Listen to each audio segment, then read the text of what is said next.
অবশেষে পুলিশের জালে ধরা পড়ে গেলেন কোন্নগর পৌরসভার প্রাক্তন তৃণমূল কাউন্সিলর সুভাষিস চৌধুরী ওরফে পাপ্পু। আজ সন্ধ্যেবেলায় তিনি কোন্নগর পৌরসভায় আশ্রয় নিতে এসেছিলেন কোনো একটি কারণে। আশ্রয় নেওয়ার সময় এলাকার মানুষরা তাকে দেখতে পায় এবং ধরে ফেলে। এলাকার মানুষরা যখন তাকে ধরে ফেলে তারপর এলাকার মানুষকে মারধর করে সে পালিয়ে যাওয়ার চেষ্টা করে। উত্তরপাড়া স্টেশনের পাশে ঘোষপাড়ায় খুলে গেল ব্র্যান্ড মার্ট। এখানে পেয়ে যাবেন ছোট থেকে বড়দের বিভিন্ন ব্র্যান্ডেড নামি দামি পোশাক, ইম্পোর্টেড লেডিস ও জেন্টস ঘড়ি।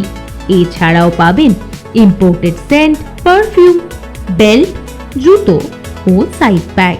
সেই সময় বিজেপি কর্মীরা খবর পেয়ে ছুটে আসে এবং বিজেপি কর্মীরা তাকে ধরে নিয়ে পুলিশের হাতে তুলে দিল। এলাকার মানুষ সূত্রে খবর তাকে গণধোলাই দিয়ে তাকে তুলে দেওয়া হয়েছে পুলিশের হাতে। তার কারণ আইন কেউ নিজের হাতে তুলবে না। বিজেপি কর্মীদের দাবি আইন নিজের হাতে তুলবো না, সেই কারণে পুলিশের হাতে তুলে দিয়েছি।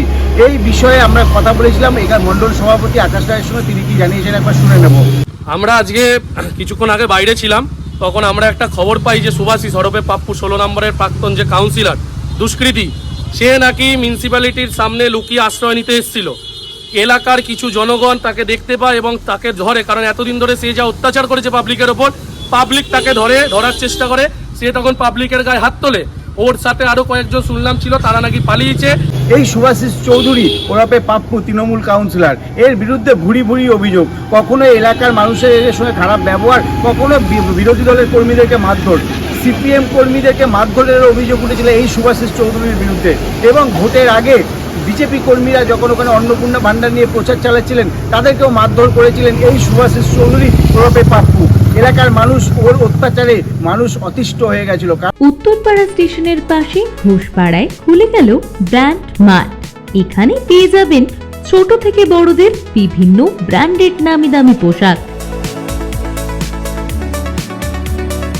ইম্পোর্টেড লেডিস ও জেন্টস ঘড়ি।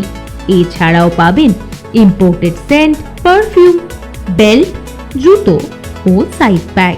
কারণ সুভাষিস চৌধুরীর কাজ ছিল মানুষকে মারধর করা এবং হুমকি দেওয়া। সেই কারণে এলাকায় ভোটের পর এলাকা ছাড়া হয়ে গেছিল।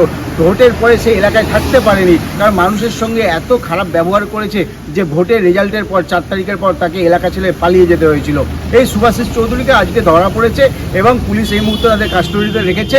এখন দেখা যাক যে এর বিরুদ্ধে নতুন করে কোনো থানায় লিখিত অভিযোগ হয় কিনা। যদি অভিযোগ দায়ের হয় তাকে গ্রেপ্তার করা হবে এবং আগামীকাল শ্রীরামপুর আদালতে তোলা হবে।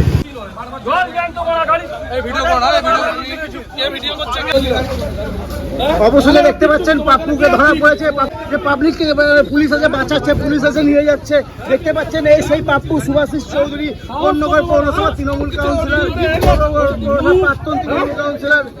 দেখতে পাচ্ছেন ওকে ধরেছে পুলিশ, এখন ধরেছে এলাকার জনগণ ধরে নিয়ে যাচ্ছে ওকে। ও পালিয়ে যাচ্ছিল, এলাকার লোকজন থেকে পালিয়ে যাচ্ছিল। সেই সময় এলাকার জনগণ ধরে নিয়ে ওকে এখন নিয়ে যাচ্ছে কোন্নগর ফাঁড়ির পুলিশ ধরে নিয়ে যাচ্ছে।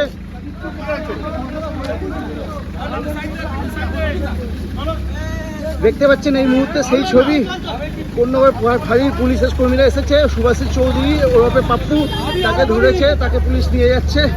তাকে দেখতে পাচ্ছেন যে এলাকার জনগণ পাবলিক ধরে নিয়েছে ব্যাপক, তার উপর তাকে পাবলিক দেখতে পাচ্ছেন এই মুহূর্তে ফাঁড়ির পুলিশ নিয়ে যাচ্ছে।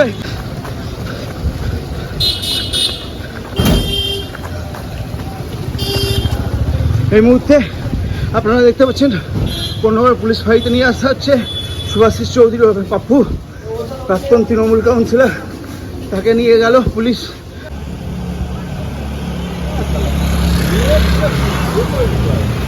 এই সুভাষিস চৌধুরী আজকে কি কারণে এসেছিল পৌরসভায় সেটা জানা যায়নি, তবে তাকে এলাকার লোকরা যখন ধরে তাকে পুলিশের হাতে তুলে দেয়। বিজেপি কর্মীরা এসে মারধর না করে পুলিশের হাতে তুলে দেয়। এই সুভাষিস চৌধুরীর বিরুদ্ধে মারাত্মক অভিযোগ। তার এলাকারই একটি পার্টি অফিস থেকে কন্ডোম পাওয়া গেছিল। এই কন্ডোম কেন রেখেছিল পার্টি অফিসে? এই কন্ডোম নেতা বলেও তার পরিচিতি হয়ে গেছে কোন্নগর এলাকায়। এখন দেখার বিষয় এই ঘটনার পরে এলাকার তৃণমূল কর্মীরা কোনো মুখ খোলে কিনা। কোন্নগর থেকে অদীপের সঙ্গে প্রসেনজিৎ, হিন্দুস্তান টিভি। উত্তরপাড়া স্টেশনের পাশে ঘোষপাড়ায় খুলে গেল ব্র্যান্ড মার্ট।